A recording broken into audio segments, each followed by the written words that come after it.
अस्सलाम वालेकुम। Welcome to conflict card. दोस्तों, बातें जब करने जा रहे हैं बीएलए की सिचुएशन को लेकर, ख़ास तौर पर जाफर एक्सप्रेस के बाद पाकिस्तान ने किस किस्म के इकदाम उठाए।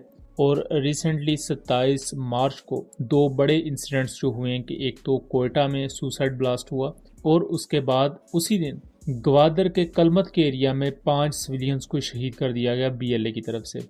और इस पर पाकिस्तानी रियासत का क्या रद्द-ए-अमल है और इस वक्त क्या क्या चैलेंजेस है और किस तरह पाकिस्तान आर्मी को टारगेट किया जा रहा है, ना सिर्फ मुल्क के अंदर बहुत से अनासर की तरफ से बल्कि उसके साथ साथ बैरूनी अनासर को भी नज़रअंदाज नहीं किया जा सकता। 11 मार्च को जो जाफर ट्रेन को हाईजैक किया गया था, ये काफ़ी बड़ा एक इंसिडेंट था जो कि 2025 के वर्स्ट इंसिडेंट में आप कह सकते हैं जो पाकिस्तान को दरपेश चैलेंजेस थे उनमें से इसे गिना जा सकता है।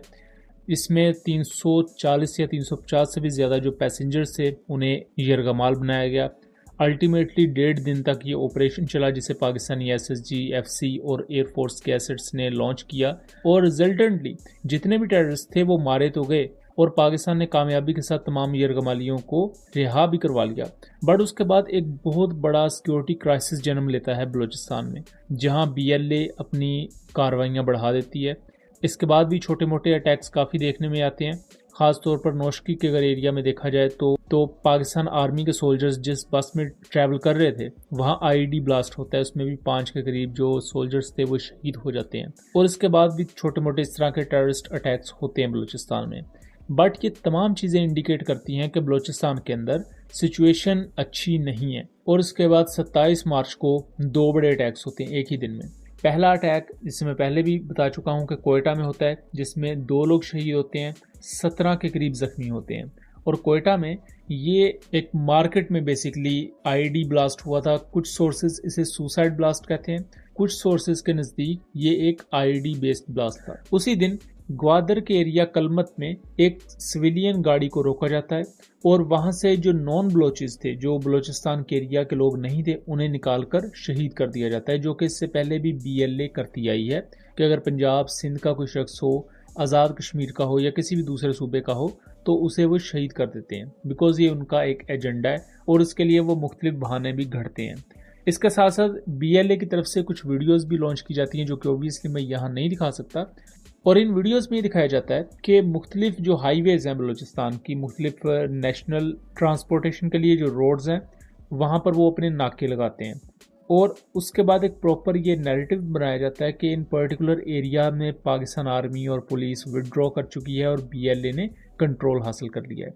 बट बेसिकली होता यूँ है कि ये चूँकि एक एसिमेट्रिकल वॉरफेयर है, इसमें कोई आपका दुश्मन सामने नहीं होता, तो बीएलए अक्सर औकात जिन हाईवेज़ पर नाके लगाती है वो मैक्सिमम 1 घंटे, आधे घंटे, 1.5 घंटे के लिए होता है, क्योंकि एरिया बहुत ज़्यादा बलूचिस्तान का। अगर एक जगह से पुलिस या आर्मी ने मोबिलाइज करना भी है अपने आप को तो उस पर्टिकुलर पॉइंट तक पहुंचने के लिए भी आधा घंटा, 1.5 घंटा दरकार होता है।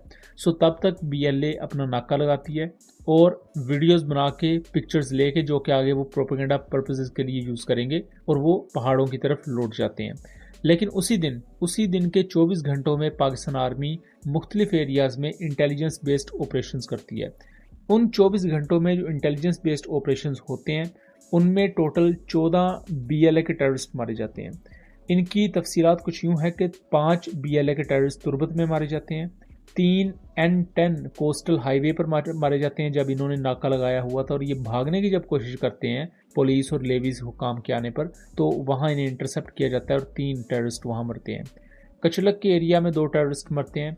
सिब्बी कोयटा रोड पर भी इन्होंने ट्रैफिक जैम करने की कोशिश की, ट्रैफिक को रोका और वहाँ जो सिविलियंस थे उन्हें परेशान करने की कोशिश की। 2 बीएलए के टेररिस्ट वहाँ मारे जाते हैं।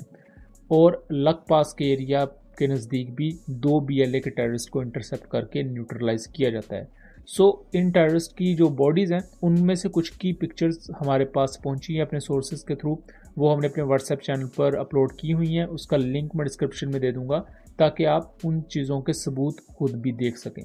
अब जहां एक तरफ इतने बड़े इंसिडेंट्स हो रहे हैं, वहीं दूसरी तरफ जो बलूचिस्तान की गवर्नमेंट है उसकी तरफ से कामयाबी के साथ मजम्मती बयानात आने का सिलसिला जारी है। और अभी तक जो एक प्रॉपर पॉलिसी है वो शायद मजम्मती बयानात की ही नज़र आ रही है, जो कि अपने आप में काफ़ी ज़्यादा डिस्टर्बिंग होने के साथ साथ एक मायूस कुन चीज़ भी है। یہاں کچھ عام چیزیں ہیں کہ نیشنل سیکیورٹی کمیٹی کا جب اجلاس ہوتا ہے پاکستان میں ریسنٹلی جعفر ایکسپریس کے واقعے کے بعد، تب بھی کچھ سٹیک ہولڈرز نہیں آتے۔ اب وہ کیوں نہیں آتے، اس کے پیچھے بہت سی پولیٹیکل ریزنز ہیں، اور چونکہ ہمارا پلیٹ فارم انٹرنل پولیٹکس کے معاملات پر نہیں بولتا، سو ہم اس کو ڈسکس نہیں کریں گے۔